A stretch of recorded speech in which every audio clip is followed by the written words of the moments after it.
മഹാലക്ഷ്മി സീരിയലിന്റെ ഇന്നത്തെ എപ്പിസോഡ് റിവ്യൂയിലേക്ക് എല്ലാവർക്കും സ്വാഗതം. അങ്ങനെ കരുണയാണെങ്കിൽ എന്റെ അച്ഛൻ എന്ന് പറയുന്ന അയാളെ ഒന്ന് വിളിച്ചറിയിച്ചേക്കാം എന്ന് പറഞ്ഞുകൊണ്ട് വേഗം തന്നെ ദേഷ്യത്തോട് കൂടിയിട്ട് പ്രതാപനെ വിളിച്ച് കാര്യങ്ങൾ പറയുകയാണ്. ഈ സമയം പ്രതാപനാവട്ടെ ഫോൺ കട്ടാക്കിയതിനു ശേഷം അടുത്തിരിക്കുന്ന മേശപ്പുറത്തെ ആ മെഡിസിൻസ് ഒക്കെ എടുത്ത് ആഞ്ഞൊരു വീശൽ വീശുന്നുണ്ട്. ഈ സമയം അതൊക്കെ തന്നെ തെറിച്ച് പുറത്തേക്ക് പോവുകയാണ്. അവിടേക്ക് കൃത്യസമയത്ത് തന്നെ തോമസ് സാറും എത്തുന്നുണ്ട്. എന്താടോ ഇതെന്ന് ചോദിച്ചുകൊണ്ട് അയാളാണെങ്കിൽ ദേഷ്യപ്പെടുകയാണ്. തോമസ് സാറിനെ കാണുമ്പോൾ തന്നെ ഉണ്ണിയും പ്രതാപനും ആകെ ഷോക്കാവുന്നു. അയ്യോ സാർ സോറി, അത് പിന്നെ അറിയാതെ, ദേ ഇത് തന്റെ വീടല്ല, തന്റെ വീട് പോലെ പെരുമാറാൻ മാത്രം ഇവിടെ ചന്തപ്പുരയല്ല, ഇത് മാന്യമായി നടത്തുന്ന ഒരു സ്ഥാപനമാണ്. അതുകൊണ്ട് ഇവിടത്തെ നിയമങ്ങളും അച്ചടക്കവും പാലിച്ചേ മതിയാകൂ. തനിക്കെന്താടോ വട്ടായോ എന്നിങ്ങനെ ചോദിക്കുമ്പോ ഇത് കേട്ട് പ്രതാപം പറയുന്നുണ്ട്, അയ്യോ സാറേ അല്ല, പെട്ടെന്ന് എന്തോ ഒരു ദേഷ്യം. ഓ, അമ്മായച്ചനും മരുമകനും തമ്മിൽ വഴക്കുണ്ടായോ? അങ്ങനെയൊന്നുമില്ല സാറേ. പിന്നെന്താടാ തനിക്ക് പെട്ടെന്ന് പറ്റിയത്? അല്ല, പെട്ടെന്നൊരു ദേഷ്യം എരിച്ചു കയറി. ഓ, തന്റെ പാസ്റ്റ് എനിക്കറിയാം.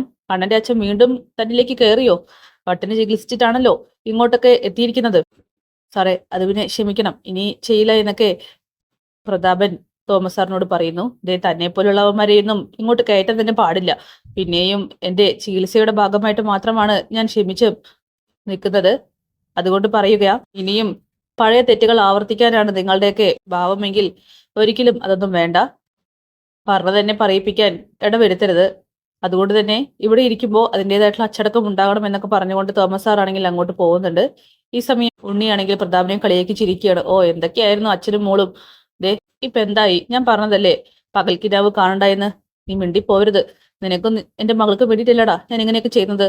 എനിക്ക് വേണ്ടിയിട്ടെന്ന് പറയണ്ട, നിങ്ങളുടെ മകൾക്ക് വേണ്ടിയിട്ടാണെന്ന് പറഞ്ഞോ. ദേ ഇനി നാവ് അനക്കാനുണ്ടല്ലോ, നിന്റെ ആ കാലം കൂടി തല്ലി ഒടിച്ച് ഞാൻ ഇവിടെ എവിടെയെങ്കിലും കടത്തുമെന്നൊക്കെ പറയുമ്പോ എങ്കിലേ കണ്ണേട്ടനോട് ഞാൻ പറയും നിങ്ങളാണ് കുഞ്ഞിനെ കൊല്ലാൻ ശ്രമിച്ചതെന്ന്. ആ ജാനമ്മ വഴി. ഇത് കേട്ട പ്രതാപനാണെങ്കിൽ ആകെ ദേഷ്യം വരികയാണ്. അയാളാണെങ്കിൽ ഉണ്ണിക്ക് മുന്നിൽ കടിച്ചു പിടിച്ച് അങ്ങനെ നിൽക്കുന്നുണ്ട്. ശേഷം വാമദേവനാവട്ടെ മേഘനാഥനെയും താങ്ങി പിടിച്ച് നടത്തിക്കൊണ്ടിരിക്കുകയാണ്. അവിടേക്ക് തോമസ് സാർ വരുന്നുണ്ട്. എന്തായാലും പരസഹായത്തോടു കൂടി നടക്കാൻ കഴിയുന്നുണ്ടല്ലോ.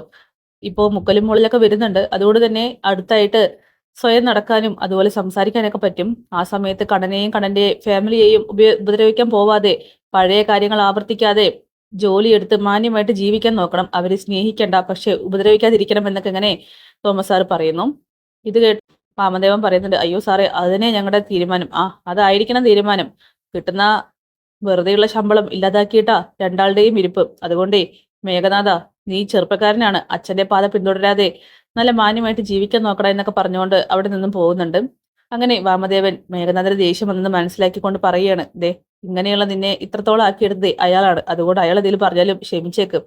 മാത്രല്ല നീ ഓട്ടോമൊബൈലൊക്കെ കഴിഞ്ഞതല്ലേ, അതുകൊണ്ട് തന്നെ നല്ല രീതിക്ക് ആരോഗ്യത്തോടെ തിരിച്ചു വരികയാണെങ്കിൽ ജോലിക്ക് കയറണം. നിനക്കൊരു വർക്ക്ഷോപ്പൊക്കെ ഉണ്ടാക്കി തരണമെന്ന് എനിക്ക് ആഗ്രഹമുണ്ട്. പക്ഷെ അതിനുള്ള പൈസയൊന്നും ഇപ്പൊ ഈ അച്ഛന്റെ കയ്യിലില്ലടാ. നിന്റെ വീട്ടിലേക്കാണെങ്കിൽ പോകാൻ പറ്റില്ല. അവിടെ നിന്റെ അമ്മയുണ്ടല്ലോ, ഏത് സമയം നോക്കിയാലും നിന്റെ പെങ്ങളുടെ കാര്യം പറഞ്ഞ് ആകെ വിഷമത്തിലാണ്.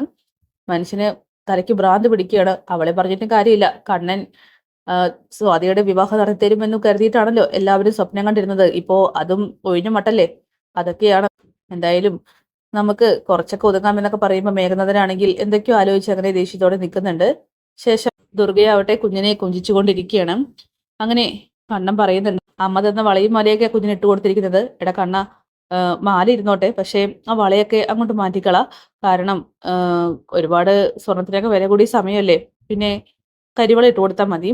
മാത്രമല്ല സ്വർണ്ണക്കടക്കാരന്റെ മോളല്ലേ, എപ്പോ വേണമെങ്കിലും ഇഷ്ടാനുസരണം സ്വർണ്ണവളയും മറ്റൊക്കെ ഇട്ട് നടക്കാലോ. അമ്മേ, കുഞ്ഞിന്റെ ഛായ എന്നെ പോലെയാണെങ്കിലും സ്വഭാവം മഹിയെ പോലെ ആവാനാണ് ചാൻസ്. അങ്ങനെയെങ്കിൽ സ്വർണത്തിനോട് യാതൊരു കമ്പവും ഉണ്ടാവില്ല എന്നൊക്കെ പറയണം. ആണോടി എന്നൊക്കെ ചോദിച്ചുകൊണ്ട് ദുർഗയാണെങ്കിൽ വീണ്ടും കുഞ്ഞിനെ കൊല്ലുന്നു. ഈ സമയം കരുണയാവട്ടെ ബാഗൊക്കെ എടുത്ത് താഴത്തേക്ക് ഇറങ്ങി വരുന്നുണ്ട്. കരുണയെ കാണുമ്പോൾ തന്നെ മഹി ചോദിക്കുകയാണ്, അതെന്താ ഞങ്ങൾ വന്നതുകൊണ്ടാണ് നീ പെട്ടെന്ന് പോകുന്നതെന്ന്. ഇവള് പോയിക്കോട്ടെ, ഇവളുടെ ഭർത്താവ് അവിടെ കിടക്കല്ലേ, അവിടെ ഭർത്താവ് കിടക്കുമ്പോൾ ഇവൾക്ക് എന്താ ഇവിടെ കാര്യം. അതുകൊണ്ടേ പോകുന്നത് നല്ലത്. മാത്രമല്ല കുഞ്ഞിവിടെയുള്ള സ്ഥിതിക്ക് ഇവളൊന്നും ഇവിടെ ഇല്ലാത്ത നല്ലതെന്നൊക്കെ പറയുമ്പോൾ അമ്മ എന്തിനാ ഏത് സമയം നോക്കിയാലും ഇങ്ങനെ പറയുന്നത്. കുറച്ചും മാസങ്ങൾക്ക് മുന്നേ വരെ അമ്മയ്ക്ക് മഹാലക്ഷ്മിയെ കണ്ണെടുത്ത കണ്ടുകൂടായിരുന്നു. ആ അമ്മയാണ് ഇപ്പൊ ഇങ്ങനെ മാറിയിരിക്കുന്നത്. ആ സ്ഥിതിക്ക് എനിക്ക് മാറിക്കൂടെ എന്നൊക്കെ ചോദിക്കുമ്പോൾ നിനക്കൊന്നും മാറാൻ സാധിക്കില്ല. അങ്ങനെ മാറുകയാണെങ്കിൽ നിനക്കൊക്കെ നല്ലതെന്ന് ഇങ്ങനെ ദുർഗ പറയുന്നു. അങ്ങനെ കണ്ണൻ കരുണ പോവാൻ നേരം പറയുന്നുണ്ട്, ദേ കരുണെ ഒരു കാര്യം പറഞ്ഞേക്കാം. ഇപ്രാവശ്യത്തെ ഓണം ഞങ്ങൾ അനന്തുവിന്റെ വീട്ടിൽ വെച്ചിട്ടായിരിക്കും. ചിങ്ങമാസം വരാൻ പോവുകയാണ്. അതുകൊണ്ട് തന്നെ ഓണം കഴിഞ്ഞയുടൻ ഞങ്ങൾ ഇങ്ങോട്ട് വരും. ആ സമയത്ത് ഈ വീട്ടിൽ സമാധാനവും സന്തോഷവും വേണമെന്ന് ഒരുപാട് ആഗ്രഹിക്കുന്നുണ്ട്. നിനക്ക് ജനിക്കാൻ പോകുന്നത് ആൺകുട്ടിയായാലും പെൺകുട്ടിയായാലും അവനോ അവളോ ഞങ്ങളുടെ മോൾക്കൊപ്പം ഒരുമിച്ച് സന്തോഷത്തോടെ ജീവിക്കാനാണ് ഞങ്ങൾ ആഗ്രഹിക്കുന്നത്. അതുകൊണ്ട് തന്നെ സമാധാനം നീയും നിന്റെ ഭർത്താവും തന്നിരിക്കണം. മാത്രമല്ല നിന്റെ അച്ഛനെന്ന് പറയുന്നവനും എന്റെ അമ്മാവനെന്ന് പറയുന്നവനും ഒരു കാരണവശാലും ശിക്ഷയിൽ ഒരു ഇളവുമില്ല. ഇന്ത്യൻ നിയമം അനുസരിച്ച് അവർക്കുള്ള ശിക്ഷ ഞാൻ വാങ്ങിക്കൊടുക്കുമെന്നൊക്കെ പറയുമ്പോൾ കണ്ണേട്ടാ, അപ്പോ അച്ഛനെ നിങ്ങൾ വീണ്ടും ജയിലിലേക്ക് അയക്കുമെന്നാണോ? ദേ, നീ ഈ വീട്ടിലെ മരുമകളായതുകൊണ്ട് മാത്രമാണ് ഞാൻ നിന്നോട് ക്ഷമിച്ചത് എന്ന് കരുതിയിട്ട് നിന്റെ അച്ഛന് ഒരിളവ് കിട്ടുമെന്ന് വിചാരിക്കേണ്ട. വൃശ്ചിക മാസത്തിലെ കാർത്തിക ദിവസം, ആ ദിവസം എനിക്ക് ഒരിക്കലും മറക്കാൻ സാധിക്കില്ല. എന്റെ മനസ്സിൽ എന്റെ അച്ഛൻ പിടഞ്ഞു തീരുന്ന ആ രംഗം മായഞ്ഞു പോകുന്നത് വരെ നിന്റെ അച്ഛനോടും എന്റെ അമ്മാവനോടും ഞാൻ ക്ഷമിക്കത്തില്ല. അതുകൊണ്ട് മര്യാദയ്ക്ക് ജീവിക്കുന്നതായിരിക്കും നിങ്ങൾക്കൊക്കെ നല്ലതെന്ന് പറഞ്ഞുകൊണ്ട് കണ്ണനാണെങ്കിൽ ദേഷ്യപ്പെടുന്നുണ്ട്. അങ്ങനെ കരുണ അവിടെ നിന്നും പോകുന്ന സമയത്ത് മഹി വീണ്ടും പുറകിൽ വിളിക്കുകയാണ്. കരുണെ, ഒരു മിനിറ്റ് ഒന്ന് നിന്നെ, നിനക്കിപ്പോ മനം പുരട്ടലോ വയറുവേദനയോ അങ്ങനെ എന്തെങ്കിലും ഉണ്ടോ? അതെന്താ മോളെ അങ്ങനെ ചോദിച്ചെന്നിങ്ങനെ ദുർഗ ചോദിക്കുമ്പോ, അല്ല ഉണ്ണി ഇപ്പോ ചെക്കപ്പും മറ്റൊക്കെ ആയിട്ട് നടക്കുകയല്ലേ, അപ്പൊ ഇവളുടെ പ്രഗ്നൻസി ചെക്കപ്പ് ഒക്കെ കറക്റ്റ് ആയിട്ട് നടക്കുന്നുണ്ടോ എന്ന് അറിയാൻ വേണ്ടി ചോദിച്ചതാണ്. എന്തെങ്കിലും ഹെൽപ്പ് വേണമെങ്കിൽ ചോദിക്കേ. ഈ സമയം കരുണ പറയുന്നുണ്ട്, ഇല്ല മഹാലക്ഷ്മി, മുത്തശ്ശി എന്നെ കറക്റ്റായി തന്നെ എല്ലാത്തിനും കൊണ്ടുപോകുന്നുണ്ടെന്ന് പറയുന്നു. അങ്ങനെ കരുണ അവിടെ നിന്നും പോയതിനു ശേഷം ദുർഗ പറയുന്നുണ്ട്, മോളിങ്ങനെ സ്നേഹം കാണിക്കണ്ട, അവളൊക്കെ ഈ സ്നേഹം മുതലെടുത്ത് തിരിച്ചു കൊത്തുന്ന ഇനമാണ്. ഇല്ലമ്മേ, ഇവള് നന്നായിട്ട് ഇവളുടെ ഭർത്താവിനെ ഉപദേശിച്ച് മാറ്റുകയാണെങ്കിൽ അവരുടെ ജീവിതത്തിൽ കുഞ്ഞിനും അവളുടെ ഭർത്താവിനും അവൾക്കും വിജയമുണ്ടാവും, അല്ലെങ്കിൽ മുരടിച്ച് പോവത്തേ ഉള്ളൂ എന്നൊക്കെ കണ്ണം പറയുന്നു.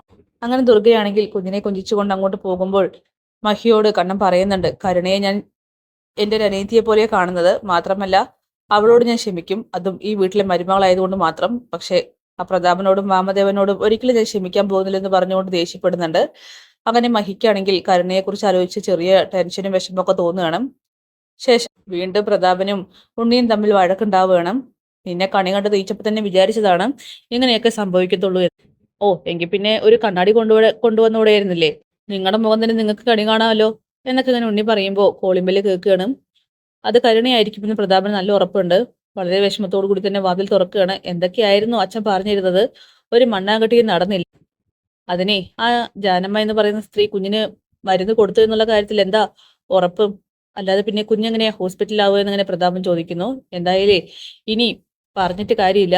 എന്റെ ഭർത്താവ് എന്ന് പറയുന്നവനും എന്റെ അച്ഛൻ എന്ന് പറയുന്നയാളും എല്ലാം കണക്ക് തന്നെയാണ്. ഒന്നിനും കൊള്ളാത്ത ഉണ്ണാക്കന്മാരാണെന്നൊക്കെ അങ്ങനെ പറയുകയാണ് കരുണ. മോളെ, നീ ഒന്ന് ക്ഷമിക്ക്, നമുക്ക് മറ്റെന്തെങ്കിലും വഴി നോക്കാം എന്നൊക്കെ പറയുമ്പോൾ ദേ കരുണ, നിന്റെ അച്ഛൻ പറയുന്നതൊന്നും വിശ്വസിക്കാൻ നിൽക്കല്ലേ. ഇയാള് പറയുന്നതൊക്കെ വെറുതെയാണെന്ന് പറഞ്ഞുകൊണ്ട് ഉണ്ണിയാണെങ്കിൽ പ്രതാപന് നേരെ വീണ്ടും കളിയാക്കലുകൾ ഉണ്ടാക്കുകയാണ്. അങ്ങനെ സാഗറും മഞ്ജുവും ചേർന്ന് ഷോപ്പിംഗ് ഒക്കെ കഴിഞ്ഞ് പുറത്തേക്ക് ഇറങ്ങുന്നുണ്ട്. ഈ സമയം ലേഖയാണെങ്കിൽ അവളുടെ ഫോണിലേക്ക് വിളിക്കുകയാണ്. ലേഖ കടനും മഹിയും കുഞ്ഞുമായിട്ട് തറവാട്ടിലേക്ക് പോയ കാര്യത്തെക്കുറിച്ച് പറയുന്നു. എന്തിനാ അങ്ങോട്ട് വിട്ടയക്കാൻ പോയത്? ഓണം കഴിഞ്ഞിട്ട് പോലും അങ്ങോട്ട് കണ്ണേട്ടൻ പോകണമെന്ന് പറഞ്ഞപ്പോൾ എനിക്ക് യാതൊരു താല്പര്യം ഉണ്ടായിരുന്നില്ല. അത് വേണ്ടായിരുന്നു, ഞാൻ പറഞ്ഞിട്ടും കേട്ടില്ല. സാരല്ല ലേഖച്ചി ടെൻഷൻ അടിക്കണ്ട, ഒരു കാര്യം ചെയ്യാം, ഞങ്ങളിപ്പോ നേരെ വീട്ടിലേക്ക് പോകാം എന്നിങ്ങനെ പറഞ്ഞുകൊണ്ട് മഞ്ജു ആണെങ്കിൽ ഫോൺ വെക്കുകയാണ്. ഈ സമയം മഞ്ജു ആണെങ്കിൽ സാഗറിനോട് കാര്യങ്ങൾ പറയുമ്പോൾ സാഗർ പറയുന്നുണ്ട്, എങ്ങനെയാണെങ്കിൽ കുഞ്ഞുമായിട്ട് അവർ ഓണം കഴിഞ്ഞ് അങ്ങോട്ട് വരുമല്ലോ, അപ്പോൾ അവർക്ക് നന്നായിട്ട് അറിയാം ഉണ്ടാക്കാൻ പോകുന്ന ആപത്തുകളെ കുറിച്ച്. എന്തായാലും സാഗരേട്ടാ, നമുക്ക് അവിടം വരെ ചെന്നിട്ട് പോകാം. മാത്രമല്ല ഓണം കഴിഞ്ഞ് അവർ വരികയാണെങ്കിൽ നമുക്കും തറവാട്ടിൽ ചെന്നിരുന്നാലോ എന്നിങ്ങനെ മഞ്ജു പറയുമ്പോൾ, നിന്നെ ഈ സമയത്ത് അവിടെ കൊണ്ട് ഇരുത്താൻ എനിക്ക് തീരെ വിശ്വാസമില്ല മഞ്ജു, അതുകൊണ്ടാണ് ഞാൻ അതിനൊന്നും സമ്മതിക്കാത്തതെന്നിങ്ങനെ സാഗർ പറയും. എന്തായാലും മാർക്കും ഉള്ളിടത്തോളം കാലം ആരും വാല് പൊക്കില്ല. ഉണ്ണിയേട്ടൻ എൻ്റെ ഏട്ടനായതുകൊണ്ടും കണ്ണേട്ടൻ അനിയനായതുകൊണ്ടും മാത്രമാണ് മാർക്കോ ഉണ്ണിയേട്ടനെ വിട്ടുവെച്ചിരിക്കുന്നത്. പക്ഷേ ആ മേഘനാഥൻ, അവനിപ്പോൾ റിക്കവറായിട്ട് വരുന്നുണ്ടല്ലോ, അവൻ ശരിക്കും ഒരു കരിമൂർഖനാണെന്നൊക്കെ സാഗർ പറയുമ്പോൾ, അവൻ ഇനി എന്തെങ്കിലും പ്രശ്നങ്ങൾ ഉണ്ടാക്കിയാൽ മാർക്കോ കത്തിക്കുമെന്നാണ് പറഞ്ഞിരിക്കുന്നത്. കത്തിക്കുമെന്ന് പറഞ്ഞാൽ ഉറപ്പായിട്ട് കത്തിക്കുമെന്നൊക്കെ സാഗറിനോട് മഞ്ജു പറയുന്നു. ശേഷം അനന്തു ആണെങ്കിൽ ലേഖ ടെൻഷൻ അടിച്ചിരിക്കുമ്പോൾ അങ്ങോട്ട് വരികയാണ്. ലേഖയെ, നീ ഇതെന്ത് പണിയാ കാണിച്ച്? തറവാട്ടിലേക്ക് കണ്ണൻ കുഞ്ഞുമായിട്ട് പോയിട്ടുണ്ടെങ്കിൽ അതെന്തിനാ മഞ്ജുവിനെ വിളിച്ചറിയിച്ചത്? ഇനി മഞ്ജു ചെന്ന അവിടെ വഴക്കുണ്ടാക്കില്ലേ? സമാധാനം നഷ്ടപ്പെടില്ലേ? എങ്ങനെയായാലും കുഞ്ഞ് അവിടെയല്ലേ താമസിക്കേണ്ടത്, കുഞ്ഞ് ഇവിടെയാണോ വളരേണ്ടതെന്നൊക്കെ ചോദിക്കുമ്പോൾ, എന്നാലും അനന്തുവേട്ടനും ടെൻഷനില്ലേ? ടെൻഷൻ ഉണ്ടെന്ന് പറഞ്ഞിട്ട് അവർക്ക് സമാധാനം കൊടുക്കാതിരിക്കാൻ പറ്റുമോ എന്നൊക്കെ അങ്ങനെ ചോദിച്ച് അനന്തു ആണെങ്കിൽ ലേഖയോട് ദേഷ്യപ്പെടുകയാണ്. അപ്പോൾ അതൊക്കെ കാണിച്ചുകൊണ്ടാണ് എപ്പിസോഡ് അവസാനിക്കുന്നത്. കാത്തിരിക്കാൻ നാളത്തെ കിടിലൻ എപ്പിസോഡിനായിട്ട് ബൈ.